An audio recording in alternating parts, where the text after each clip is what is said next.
right, that was Strawberry Louis Vuitton by Vic Mensa, who has joined the roundtable with us in the flesh. Vic, what's up, man? How are you? My boy, how you, man? Good. It's cool. Good man. to see you, man. Nice to see you too.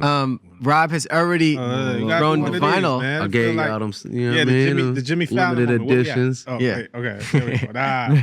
And Yes. it's signed. Personalized Out at now. that. Out now. That too. Listen, this is the first one I ever got. As many artists that we done interviewed, this is very thoughtful, man. That's It's crazy, super man. That's special, dope, Thank you. man. And Vic, you know how Love much that. I love the cover. I know you and I have Word. discussed it, but for the boys, right? Explain Yeah. the meaning behind. Hold it up again, real quick. Okay. Mark. Yeah. Explain Yeah, like 'cause the I can deeper kinda meaning walk behind you the through cover it. art. Right. So, one of my big homies who's locked up right now, he's on the album actually. He does a skit on there. And he put me on to this Egyptian Book of the Dead, a book that Tupac loved a lot, actually. And I started to read it, and I came across the story of Osiris.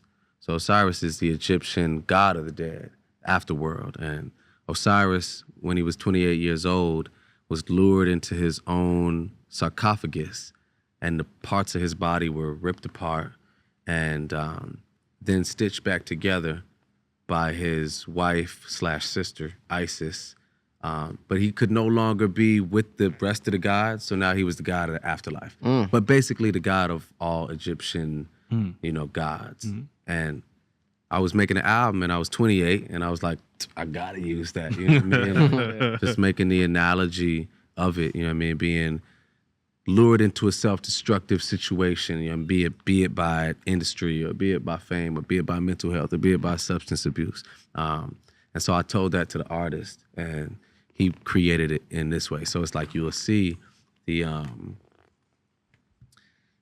my body's kind of ripped like that, stitched, like put back together as if, you know what I mean, I'm piecing myself back together. Fire. Then you got the like sarcophagus in the cut. Cause I first came to him like super on the nose, like, yo, make me a mummy. You know what I mean? Like like Nas and I Am or something. Right. And he was like, yeah, I'm not gonna do that. I'm glad he took it the way he did though. You know what I mean? More like of a metaphor than so literal. Right. So it's called Victor. It's your sophomore album. Word. It came out September 15th. I feel like the self-titled album is always like a moment in people's discography. Why did you feel like now was that time? Especially using the full government. It wasn't like Vic Mensa. It's like Victor. It's like the name your mother gave you. Yeah. Straight up. Man, I was actually doing mushrooms in the woods one day, and I had a realization about names. Just how many times a human being hears their name spoken back to them. And if you want it to be, a name can be almost like an affirmation, something that can be burned into your brain because you've heard it so many times. And I guess I was realizing that regardless of everything that I've been through, I was named Victor to be victorious. You know? And even on a deeper level, like I was named Victor after my most famous ancestor on my father's side, who was a Ghanaian, hundreds of years ago that fought against the invasion of the British. So he was a freedom fighter fighting against white supremacy, basically. And I thought it was so ill when it clicked in my mind that, damn, here I am and have become the same thing. You know what I mean? Like one of the main themes in here is the juxtaposition between freedom and incarceration and my own things in freeing people very literally and physically from prison. And like, I was named for that. You know what I'm saying? Like there's so much in a name. And when I was trying to figure out what to call the album, with it being a story of redemption and a lot of overcoming of trials and tribulations, I just thought that it fit, But now people calling me Victor, know. Is that annoying Like for I you? say, I deal with it. No, it's cool, man. It's just usually it only would be like my girl or like, my real close female friends that would call me Victor, but I didn't open that Pandora's box. Yeah, So it is floodgates are open now. For sure, yeah, What- it's over with. What's the juxtaposition like of, and just maybe the realization or the affirmation of your name, Victor, right? Like on the title track, Victor, like it literally opens with you, what I might imagine, if not your lowest point, one of your lowest points, close my eyes, I'm writing my Grammy speech while I sit in the cell. Like literally being behind bars yourself. Talk about that, just the juxtaposition of knowing who you are, what you're meant for, but you've been going through some shit. Yeah, that song, when I wrote it, I was actually locked up, and that was just a different experience. You know, I was so deep in my meditation at the time, though, that I feel like I had already created a lot of transformation mentally, and maybe it hadn't manifested or materialized physically. But I was in there, and I was so deep in my meditation practice that as soon as I realized I was like staying, you know what I mean? I'm sitting in there, you know what I mean? Like, and I mentally transported completely out of that situation. It was so ill to the point that I'm sitting in there and I'm talking to my business manager at the time about lawyers, and he's like, well, this lawyer is gonna cost this much, but the good lawyer is gonna cost $20K or something to just even look at the case. Right. And I was like, man, I thank God that the money has come to me in the perfect time, in the perfect way. When I got out, it was a Wednesday. Went home Thursday, I had a club appearance. I shit you not, my homie handed me $20,000 cash right there. Wow. The next day. Look at that. And I was just like, yo, this is a way you can go through life. You know what I mean? Right. You instead of trying to scam or do a PPP loan, pandemic, all the scamming, I was seeing everybody go crazy. I'm like, yo, I gotta get in on that, man. Right. You know what I mean? Not knowing that the power of just faith and like manifestation could put that shit in my hand so much more easily. I heard you talk about that, man, and I want to shout out you and academics when y'all spoke with each other. Because I didn't see that coming. When that happened, I'm like, what the fuck? Why is this happening?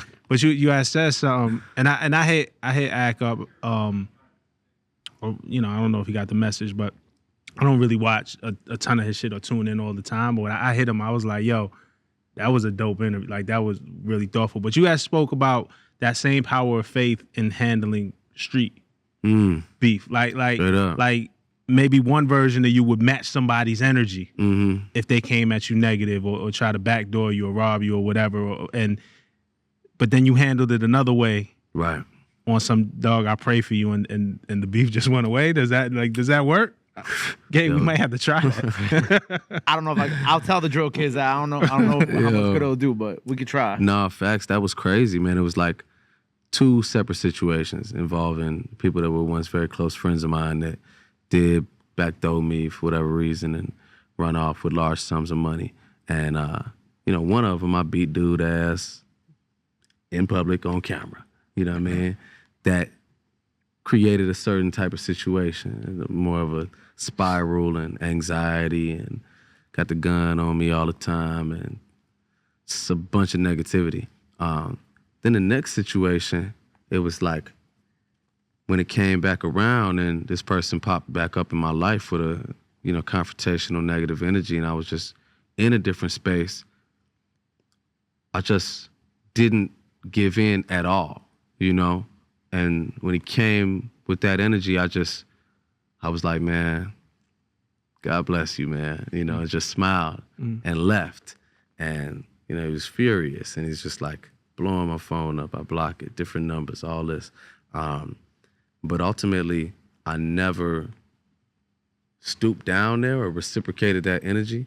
And I just saw the situation just kind of fall away of its own weight. That's beautiful. And I was like, I was even having this prayer that was like, I place God between me and all those that wish to do me harm.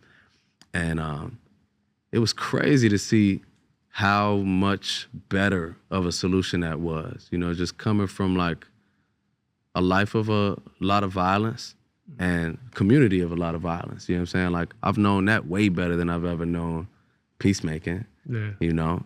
But it was so much more effective to like not engage with somebody coming with that type of energy. It worked so much better. It was so much less of a hassle. Yeah. I was like blown away. I was like, damn, I could do that. Because, you know, I used to feel like, man, somebody say a certain type of thing, I got to be ready to throw everything away, you know, because a man said something to me. How crazy is that? We feel like, yeah, I got to be prepared to do 20 years because a nigga said something to me. Right. Remember when Franklin was in Snowfall and he was like, I'll be damned if I let you tear what I built down because you don't like the way a nigga talk. Right. That was real, though. shit, We'd be ready to throw shit. everything away because a nigga called you a bitch. Right. Right. Yeah. That's crazy. I appreciate that, and not to rehash it, but I think it was just really important for people to hear that message. Like when I heard it, it struck me like it just put so much in perspective to how we react and respond and what we give our energy to. So I pray that the people watching this and who listen to the album and feel your energy continue to get that message. Word, I appreciate that, man. It was cool talking to Act too, you know what I'm saying? Because I can't say that I ever would have seen that coming, you know what I'm saying? But ultimately, even in the album, I speak about it like just kind of recognizing that can't have it both ways, you know? Yeah, but like, your karma, you on Law of Karma, when I was talking about that, and I'm like, man, look at me at the March for Our Lives with multiple gun charges involved in homicides. Look at me crusading for violence against women, lying and cheating in every relationship I've been in. Look at me speaking down on a dead man's image when that's the same reason I was beefing with academics. Like when I realized that, I was like, you know, that's a contradiction that you can't have both, you know? Yeah. Right. That's real. But you know, we're human, we're allowed to be flawed. But Straight up.